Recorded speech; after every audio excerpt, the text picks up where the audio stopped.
Welcome back to our vlog, and today it's Friday. Happy weekends to everybody. At sana hindi ako mag-vlog this Friday kasi nga medyo naging busy tayo after work. Nagpahinga lang and naglinis na ako ng room namin, palit ng bedsheet, cortina, vacuum, walis, lampaso, ganun din yung salas and kusina namin. But these days, gusto ko lang ipasilip sa inyo kung anong Friday namin because every Friday sometimes talaga ay nagmi-me time kami or nag-cheat day kami mag-asawa or kumakain or namamasyal sa labas or nagsha-shopping kami ng mga pasabay namin sa business namin. But this Friday is the first time na tapos na ang overtime ng asawa ko sa office. So I decided na pag-uwi nga, magpahinga muna siya sa preskong kama namin na halos naayos ko siya. And sabi ko sa kanya, ako na ang bahala this night ng aming dinner at ito yung isang perfect kong ginagawa. Although sa Dubai or sa Thailand nung nagtatrabaho pa ako kahit sa Pilipinas, ginagawa ko na to dahil sa tulong din ng aking BFF sa Thailand at sa Dubai na walang iba kundi si Ruby. Ayan, si Ruby po magiging maid of honor ko sa wedding ko. Talagang super best friends talaga kami. Ups and down na pinagdaanan talaga namin. Perfect talaga, kaya love na love ko talaga yan. So, ipasilip ko lang sa inyo, ang gagawin ko sa gabing ito ay magluluto pala ako na sopas. Ayan. So dahil nga po medyo malamig pa rin siya, although magsa-summer na dito sa Amerika, nandito pa rin yung lamig, hindi siya nawawala.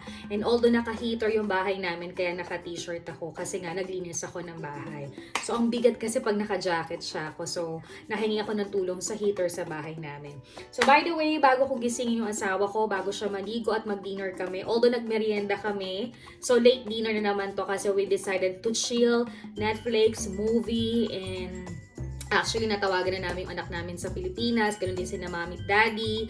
Sabi ko magluluto muna ako bago tawagan uli sila. And tomorrow, plano namin matulog ng medyo late ang gising dahil plan namin na afternoon kami lumabas at gawin pa yung mga ilang errands para on Sunday chill lang talaga sa bahay, baka church lang and uwi na. So guys, kahapon, Thursday, we decided to go to Filipino grocery store. Nung last week, nagpunta na or last day, nagpunta kami sa Walmart para bilhin yung mga tissue, toothpaste, shampoo namin. So, ginawa na namin lahat yun. Kasi may mga pagkain pa kami dito dahil almost every night ako lang yung kumakain. So, nakatipid kami noon. So, this time, nag-grocery kami for 4 days. And after that, maybe next week, makapag-grocery kami for the whole 7 days. So, yung mga karne, nandun na. Yung mga itlog or something, na-organize ko na siya. Kasi yung mga kailangan talaga namin lutuin for next week para talagang dito na lang tayo sa bahay magluto. Siyempre, importante. But, bago ko to i-organize sa aking pantry, I decided every month talaga nakalagay sa diary kong linisin siya para naman maayos. Although hindi kami masyado nagtatambak ng kung ano ng grocery, pero naglalagay na rin kami for case of emergency. At yun nga, yung time na ayaw mo magluto, may mga dudukutin kayong merienda or madaling lutuin sa gabi. But most of the time, nagluluto talaga kami. So, bumili kami nito, itong mga pansit kanto na to. Kasi sometimes, breakfast, gusto naming full, or merienda. So, substitute lang. Hindi naman oras-oras kasi nakaka-UTI yung mga ganito. So, nagbili kami ng ilan. Ayan. At saka kasi minsan kapag nag-pork chop kami chicken, masarap din yung may mga noodles na ganito. And although, ganito rin ginagawa namin sa Pinas. So, this one is the first plastic. Second naman, nagbili din ako talaga ng pandesal. Itong pandesal na to, tumatagal to ng 1 week sa akin. Pero yung asawa ko, Tasty from Walmart yung binibili niya. Medyo nauumay na ako. So, gusto ko Filipino style naman. Merienda rin kapag dumarating ako. So, everything, this one is okay for me. At naka-4 na yata ako nito. Naka-3 na. Then, sa fruits naman, bumili lang kami ng pinya ngayon. Although may mangga pa kami sa loob ng aming ref. Bigay ni BFF Rosa. Thank you so much. But gusto namin ma-refresh yung katawan namin. Kaya, pineapple naman yung prutas namin for this week. Talaga nagpuprutas na kami, no? Tapos, dahil nga ubos na aming mga suka, it's my favorite na sausawan. So, I have datu puti. I have toyo. Yan. And then, sa recipe namin, parang magiginatang hipon kami kasi ang tagal na namin hindi nagiginatan. So, we taste, bumili na rin kami nito.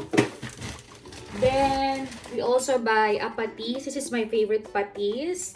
So happy kasi may Filipino grocery bagong bukas sa amin. Although meron pa namang iba. But mas gusto naming malapit sa amin. Tsaka malaki siya and very organized. Kaya na-vlog ko na to. Kaya ang sarap mamili doon. Hindi nakakamiss yung magluto ka ng Filipino food. So, I buy C2. Marami pa naman akong C2 pero palagi siyang sale. So this one, I lesser my Coke. Although malakas din to sa sugar. But sometimes substitute sa afternoon or kung gusto mong maghimagas, at least may nakalagay ka dyan or magiging bisita ka, okay ding ipainom. But I have mango juice and orange juice na nabili rin sa Walmart. And meron kaming carnation para sa ating sopas later. We decided na medyo damihan para may breakfast na kami bukas bago umalis para may energy, diba? And napagusto rin kasi ako ng Selecta to, wala naman nung parang kagaya sa Pilipinas. But although kung makakauwi ako, baka magdala ako ng ilan, ibalot ko ng maayos. So I tried this one. So sometimes every night, nainom ako yan para refresh yung pagtulog ko. Lalo na pag uminom ako ng vitamins. And then, bumili na rin kami ng mga paminta. Ito yung mga wala namin. Actually, bumibili lang kami every week. Yung wala lang talaga sa pantry or sa ref. Hindi kami masyadong naglalagay para naman sa ganun. Hindi masyadong hamu-hamu or alam mo, yung tama lang talaga na alam namin makakain at hindi tatambak sa ref. So, budget din talaga. So, bumili rin kami ito pang sinigang kasi plano namin sinigang na baboy this coming week kasi ang tagal na rin namin hindi nakakakain noon. And bumili rin kami ng baon-baon pero madalang lang to. Lucky me. Kay Sweetie to at ito ang sa akin. Ayan. So minsan kailangan rin maganda may baon kang ganyan para mas full ka pero madalang namin ginagawa kasi nga nakaka-UTI or something. Hindi rin maganda sa katawan. Kumbaga substitute din sometimes para mawala naman yung unga mo, diba? And next, I buy this one, it's Korean chocolate. Ita-try ko siya. And then, ito naman, wag nyo kaming i-bash kasi talaga nag-i-stock kami nito kasi hindi kami palabili sa labas ng mga chichirya. Gusto namin nagtatambak dyan kasi time to time nga talaga. Nanonood kami ng Netflix pag Friday, Saturday, that is our cheat day. Pero dahil nga ako ay madalas din, or hindi naman madalas, actually nagka-UTI ako lately, but it's okay. Good result, gumaling na ako. Everything is fine. At ayoko na maulit yon kaya I'm very disciplined. But time to time, nagtatabi kami nito kasi kapag may bisita, gusto namin pakainin or hindi sila nakakapunta ng Filipino grocery. So, nakakapag-share kami. So, nagtatambak na rin kami dyan ng mga chichirya. So, ito yung mga nabili namin. Piatos, bigat. Favorite namin, Clover. We have Piatos. Yung iba naman kasi, dinadala ni Sweetie sa office, sinishare niya sa mga office mate niya. Kapag busy sila, at least may chicha sila. So, hindi siya natatambak dito. And I have this one, cupcake. So, ito ay pwede ko minsan bine-breakfast pag ayaw ko ng full. Kasi pag nag-breakfast ako ng early after 9 o'clock break time, kumakain pa rin ako ng full kasi feeling ko tumataba na ako. But this one, ginagawa ko rin siyang merienda or sa gabi. So may substitute na pagkain sa loob ng bahay. Kailangan sometimes you need to prepare something din sa bahay. That's why we have a small pantry. And we have clover uli at saka research it. So ito, tatagal na to ng 1 buwan. So hindi na kami bili ng bili. At hindi rin naman namin lahat ito nakakain. So itong lahat ay aayusin ko at ilalagay ko sa pantry. After that, pakita ko sa inyo, nag-boiled na kami ng itlog at saka pinold na rin namin yung chicken. And after that, nagayat na ako ng sibuyas, carrots, at magagayat na lang ako ng hotdog, pasilip ko sa inyo, at saka cabbage. Very simple lang this Friday, relax sopas. Although hindi naman ganun kalamigan sa labas, but feeling lamig pa rin talaga, hindi pa rin nawawala si lamig. I think until June to last week of May pa, ganun pa yung weather, hindi pa masakit sa katawan. Although kapag maga afternoon, makakaramdam ka na ng init. Pero dahil nga mahina pa rin ako sa lamig, talagang kahit ganun palang kaliit yung lamig, nararamdaman ko pa rin siya. So guys, samahan niyo ako magluto ngayon sa aking asawa. This is my pamper ko sa kanya. Although every time naman talagang siya nagluluto at ang sarap niya magluto. But lately, nagugustuhan rin yung mga luto ko. Kaya naman, I'm so happy na appreciate niya ako. So, salitan kami ng pagluluto. Para naman sa ganun, kung pagod siya, ako naman. At kung pagod ako, siya naman. So, kailangan talagang give and take. Hindi lang kailangan ni isang kikilo sa isang bahay. At syempre, bilang babae, most of the time, 100% yung pag-alaga natin sa mga husband natin. So, ngayong Friday, ipamper ko ang asawa ko and I cook sopas. Okay? So, balikan ko kayo later kapag magpe-prepare na ako and join siya sa ating vlog. See you guys later. At saka pala, shout out sa aking BFF Rosa. Thank you so much. Pa-Valentine's na itong mga pusong hairband na to. At available yan sa online nila. Okay? See you guys later. Bye! Guys, ayan. Tapos na akong mag-ayos ng aming pantry sa mga grocery namin. And ngayon, papakita ko sa inyo yung pagluluto ko ng sopas with the guide ng aking asawa. Pero actually, marunong na ako to, pero mas masarap siyang magluto nga. So, pinakuluan na namin itong chicken. So, we have cabbage ba ang tawag ito? Mali naman. Napaka-cabbage. Napaka-cabbage. Isusyon ito. Yes. And meron kaming carrots. Yes. And itlog na pugo. And we have sibuyas at saka bawang. So, meron kaming hotdog dito pero wala kaming nabiling Pure Foods. So, nakapagugas naman ako ng kamay. So, gayatin na natin siya para makapag-start na tayo. Ito na tayo. We have cabbage, boiled na pugo ng itlog. Sorry, hindi siya naayos yung pagtanggal. And then, this one is carrots, hotdog. Wala kaming red, but it's okay. We have bawang and sibuyas. We have the milk one, noodles, and we have the pinakulong chicken, and we have the butter. So, nandito na yung kawali. So, pinainit lang natin, and after that, start na nating magluto. First, lagyan natin siya ng butter.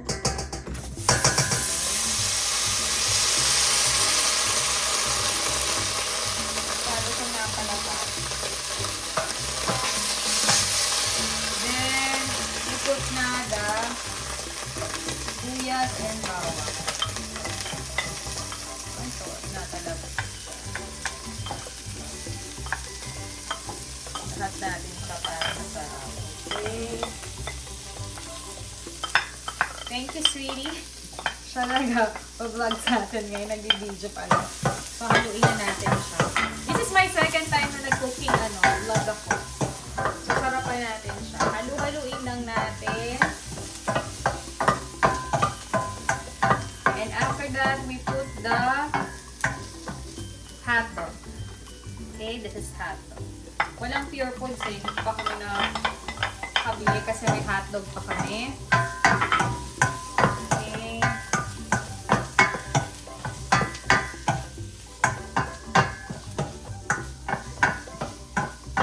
Okay, after that, chicken na.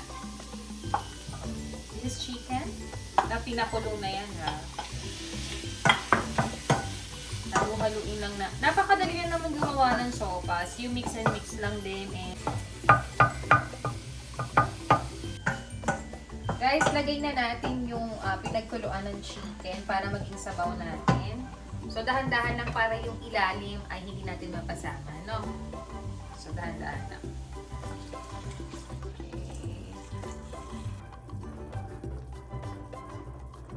Po kayo sa sweetie ko.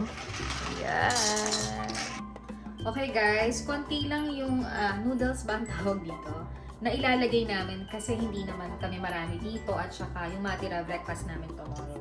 So ngayon, kumukulo na siya. Ayan na siya.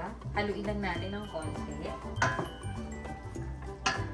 Then hindi na pala kami maglalagay ng asin kundi yung patis na lang para mas malasa kasi may cube na. Siyempre, ingat din tayo sa masyadong maalat. So, yung tama lang panlasa. After that, we put the, shell. Tama ba? Yan. Guys, lagyan na natin yung cabbage. And then, haluin lang natin. Kulang lang kasi sa bawin. Sabagay, ano pa naman yun. Then, itlog na pula, right? Not itlog na pula. Itlog na pugo. Kasi hilig ko sa itlog. Luto na yung simpleng dinner natin ngayong Friday, ang sopas para sa aking husband. Ayan na siya.